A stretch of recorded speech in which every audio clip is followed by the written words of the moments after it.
تو قرآن و حدیث کو صحیح طریقے سے پڑھنے کے بعد جو حاصل ہوا ہے اس کا یہ مطلب ہے کہ اللہ تعالیٰ اور اس کے رسول اللہ صلی اللہ علیہ وسلم ہم سے یہ نہیں چاہتے کہ ہم دنیا کو چھوڑ کر بیٹھ جائیں۔ عیسائی مذہب میں بندہ اس وقت تک اللہ تعالیٰ کا قرب حاصل نہیں کر سکتا جب تک کہ وہ اپنے بیوی بچوں کو، مال و دولت کو چھوڑ کر نہ بیٹھ جائے۔ یعنی اس جیسی کوئی شریعت محمدیہ میں کوئی حکم موجود نہیں ہے کہ وہ ہم سے یہ کہیں کہ ہم دنیا کو چھوڑ جائیں، مال و دولت کو چھوڑ جائیں۔ اس جیسا کوئی شریعت محمدی میں کوئی حکم موجود نہیں ہے۔ دیکھیں قرآن کریم میں آیا ہوا ہے وَمَا الْحَيَاةُ الدُّنْيَا إِلَّا مَتَاعُ الْغُرُورِ۔ مفہومی ترجمہ یہ ہے کہ یہ دنیا، یہ زندگی، یہ دھوکے کا سامان ہے۔ یہ دنیا کی جو زندگی ہے یہ دھوکے کا سامان ہے۔ اسی طرح ایک اور جگہ پر آیا ہوا ہے یعنی فضل اللہ کہا ہے، تجارت کو فضل اللہ کہا ہے کہ ابتغوا من فضل اللہ، یعنی تجارت کے ذریعے اللہ تعالیٰ کا فضل حاصل کرو۔ اسی طرح نماز جمعہ کے بعد بھی ایک اور آیات آئی ہوئی ہے کہ فَإِذَا قُضِيَتِ الصَّلَاةُ فَانتَشِرُوا فِي الْأَرْضِ وَابْتَغُوا مِن فَضْلِ اللَّهِ۔ جب تم نماز جمعہ سے فارغ ہو جاؤ تو پھر تجارت کے ذریعے اللہ تعالیٰ کا قرب حاصل کرو۔ اب یہاں پر کیا ہو گئی، دو مقابل آیاتیں آ گئی۔ اب اس کا آپ کیا جواب دیں گے؟ اس کا ایک جواب میں ایک مثال سے دیتا ہوں۔ آپ کے پاس موبائل ہے۔ سب سے پہلی بات، موبائل کس کے لیے بنا ہوا ہے؟ موبائل بنا ہے کال کرنے کے لیے یا کال سننے کے لیے۔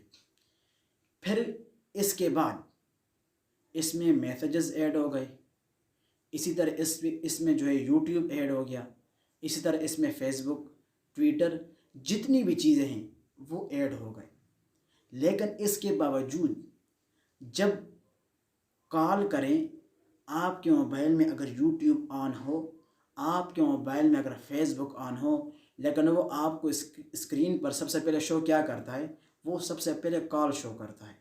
اگرچہ آپ کے موبائل میں فیس بک آن ہو، میسیجز آن ہو، لیکن وہ سب سے پہلے اسکرین میں کیا شو کرتا ہے؟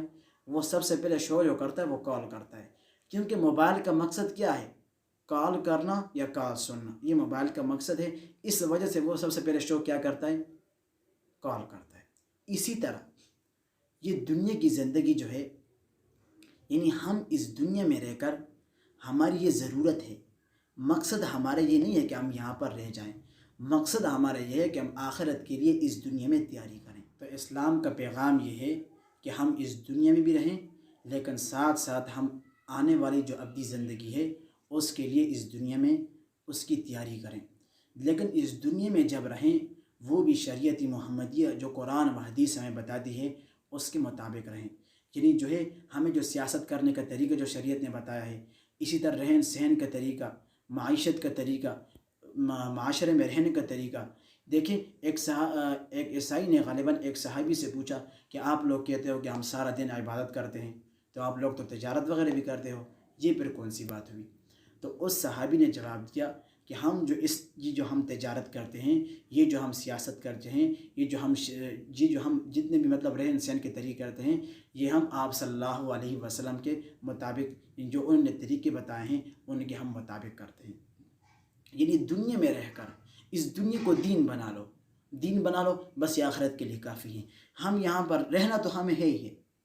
ہاں، وہ آپ صلی اللہ علیہ وسلم نے فرمایا کہ حجۃ الوداع کے موقع پر کہ میں نے آپ تک دین پہنچا دیا، تو صحابہ نے فرمایا دین پہنچا نہیں دیا، دین کا حق ادا کر دیا۔ اس کا کیا مطلب ہے؟ ہم نے دین کو منحصر کر دیا صرف کس پر؟ نماز پر، کہ دین صرف نماز ہے۔ لیکن نہیں، یہ جو سیاست ہے یہ بھی دین ہے، جو معیشت ہے یہ بھی دین ہے، اس طرح رہن سہن کا طریقہ، جتنے بھی معاملات جتنے بھی ہیں، یہ سارے کے سارے جو ہے یہ ہمیں شریعت نے سکھائی ہیں، بشرط ہم اس کے مطابق زندگی گزاریں۔ اس لیے ہم اس دنیا میں رہیں اور اس دنیا میں ہم ضرورت کے تحت رہیں۔ ہمارا مقصد جو ہونا چاہیے وہ آخرت ہونا چاہیے، کہ ہم آخرت کے لیے یعنی وہاں ہم نے امتحان دینا ہے، ایگزام دینا ہے، تو اس ایگزام کے لیے یہاں پر تیاری کریں۔ اللہ تعالیٰ عمل کرنے کی توفیق عطا فرمائے۔